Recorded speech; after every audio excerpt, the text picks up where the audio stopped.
local all morning. The Fox 61 Morning News starts now. Right now in the Fox 61 Morning News, 2 teachers accused in a sex abuse case involving students due before a judge. A suspect search continues for a person accused of breaking into a girl's room over the weekend. We'll tell you how neighbors are responding.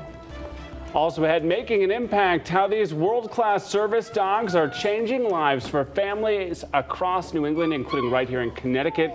That is coming up at 6:30. Erica, all this week, we will be inviting folks to name a puppy that Fox 61 is sponsoring. I'm taking you to puppy preschool this morning to kind of get the ball rolling. I know. These are really, really cool stories. I can't wait to see more. Yeah, some good stuff with a lot to get to. Keith McGilvery alongside Erica Arias this morning. Shall we get started with the check of weather? It was a little drippy coming in. Yeah, but we came off a great weekend. I mean, it was perfect for all the fairs. Personally, we went to the Bethlehem Fair. I don't know about you guys. Did you guys hit up any fairs? No. Okay. Heartbeat Music Festival. I hit up a few naps. Does that count? Good for you. Good for you. You know, squad goals, right? A lot of fairs, obviously, over the next couple weeks, including, what's that thing they call up in Agawam? Oh, right, Big E. That starts this week. I think you're going to love the weather for the start of that. Wet morning start. A couple of showers to greet you at the bus stop this morning. Temperatures and the humidity are up for now, but I know you're going to love after we get this rain out of the way, first 2 days of the week, I think you're going to love the rest. 66 in Hartford, 67 in New Haven, and Groton. Temperatures are up. Dew points up as well, 62 to 66, and they're going to be staying up and actually ticking a little higher. So the moisture is obviously in place. It's a little sticky out there. Got a couple of showers on the Doppler radar. Not a big deal. We're going to zip into New London County, show you a little bit more moderate rain moving out of Stonington Village right now. Scattered, very light activity up by the casinos, and that's about it for now. Area low pressure, you can see the spin in the winds right there. So we're going to get that out of the way, but there's more on the way. We'll keep the rain in there for tomorrow. Here's your shower activity as we go through the morning, midday period. It's not a big deal at all. Again, for the kids, it's wet at the bus stop. And that's just about it. Scattered activity later on as we look for, boy, apparently whatever. The guidance says the words are too big. So let's call it rain now, rain later on with temperatures in the upper 60s to the upper 70s. We'll adjust that. We are looking for a couple of days where I think you're going to love, and that's great for the fairs. That's great for just about everything that you love about fall. We'll talk about that coming up. Let's go to the boards and talk about the traffic. Did you do this? No, something tells me that's for tomorrow. You know what? Yeah. I was going to say, because I mean, there's no, clearly there's no thunderstorms in the forecast, so we should probably. Tomorrow. Yeah, well, yeah. But not for the bus stop today. Not today. We'll fix it. We'll adjust, right? My bad. I'll just take the blame right now. No. My graphics are right. 6:02 here, 6:03 here in the CTT-OT Traffic Center. In terms of your drive times this morning, we're not seeing any incidents out on the roadways. No major delays to report either. So really just areas of fog this morning. Otherwise, again, things are running smoothly. We'll take a look at Middletown where things are good. And over in New Haven, I-91 and I-95, no major issues to report. So a quick look at your drive times, 4 minutes West Haven to New Haven, and New Haven to Bridgeport. You're looking at a smooth 22-minute drive, guys. Rachel, thanks so much. We'll check back soon. Well, meantime, at 6:03, we're following a developing story out of Farmington this morning. So state and major crimes investigating right now, Erica, after a rug was pulled from the Farmington River on Sunday. Fox 61's Lindsay Kane live in Farmington with what we know this morning. Lindsay, good morning. Hi, good morning. Well, state police saying this investigation is still in its early stages. Police are still remaining tight-lipped, but they did say they were tipped off about the rug by a social media influencer who claims to have made the discovery. Now, this investigation is happening near Farmington Ave and Winomassa Lane. Here is what we know so far. After making the discovery, the social media influencer called Farmington police, who called state police for assistance. The social media influencer told Fox 61 he gave a statement to police last night. We've reached out to police for more information and are still waiting to hear back. Now, to note, this investigation is happening just a few miles from the house police searched last year, owned by Fotis Doulos, after he was arrested in connection to his estranged wife, Jennifer Doulos' disappearance. Now, state police and Farmington police have not confirmed that this rug is related to that case. Again, we have reached out to state police and Farmington police for more on this investigation. We're just still waiting to hear back. There's still a lot to unpack here, so stick with Fox 61 News on air, online, and on the Fox 61 News app for the latest information. We're live in Farmington. Lindsay Kane, Fox 61 News. All right, and of course, we will be checking back in with Lindsay throughout the morning. Lindsay, we will see you again at 7 a.m. Thanks, Lindsay. All right, at 6:05, happening today in Milford, a 16-year-old accused of stabbing and killing a teen from Shelton expected to appear in court.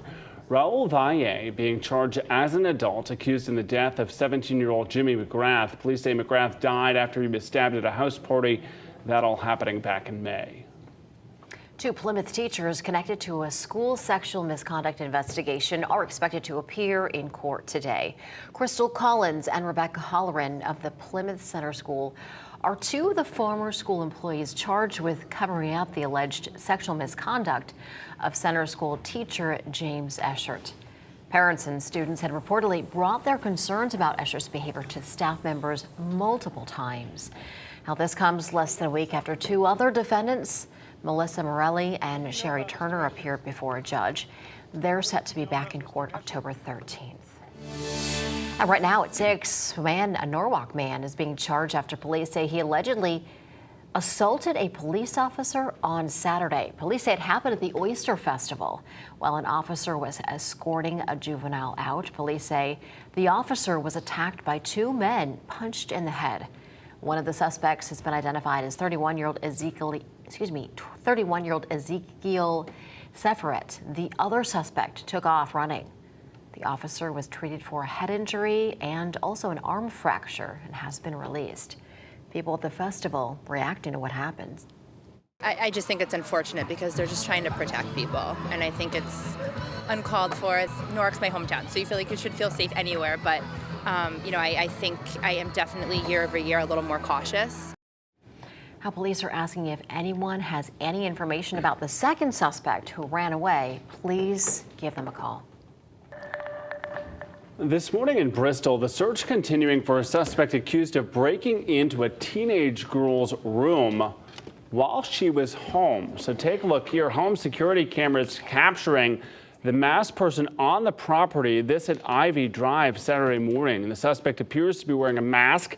Police say when that person entered the young girl's bedroom, she confronted him and the individuals fled, a situation that you can imagine has neighbors concerned.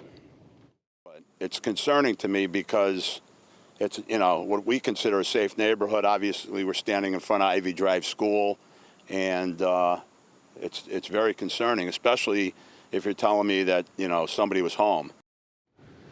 Wow. So the family not wanting to go on camera to speak. However, the mom saying her daughter is hanging in there. They're hoping no other family has to go through something similar to this. Bristol police say they are investigating the incident, won't release additional information to protect the investigation. Police asking anyone who might know who this suspect is to give them a call right away.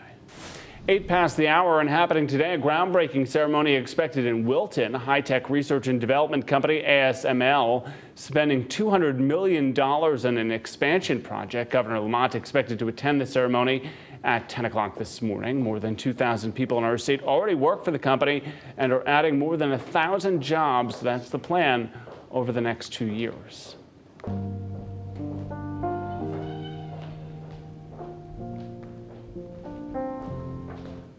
Today, we continue to remember the lives lost on September 11th, 2001. Yesterday marked 21 years since the terror attacks, and tributes were held all across the nation, including in New York City.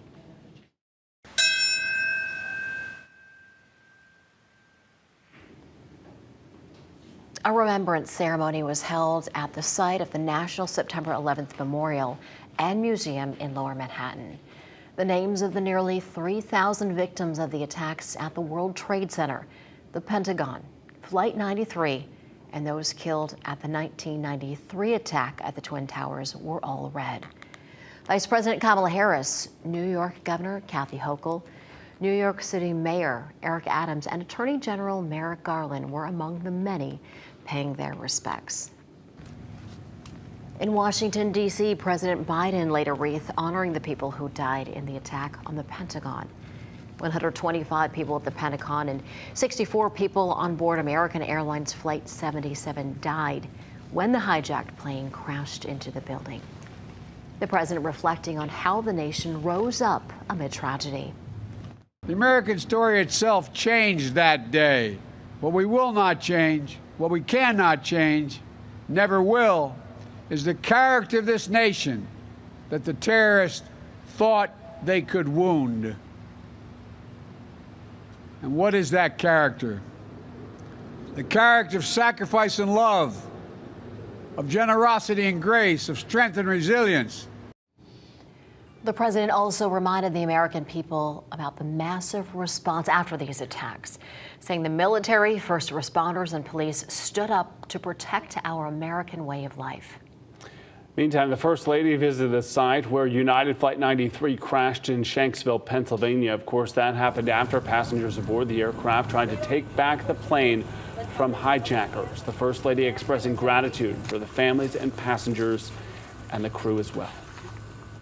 9/11 touched us all. It changed us all. But it reminds us that with courage and kindness, we can be a light in that darkness.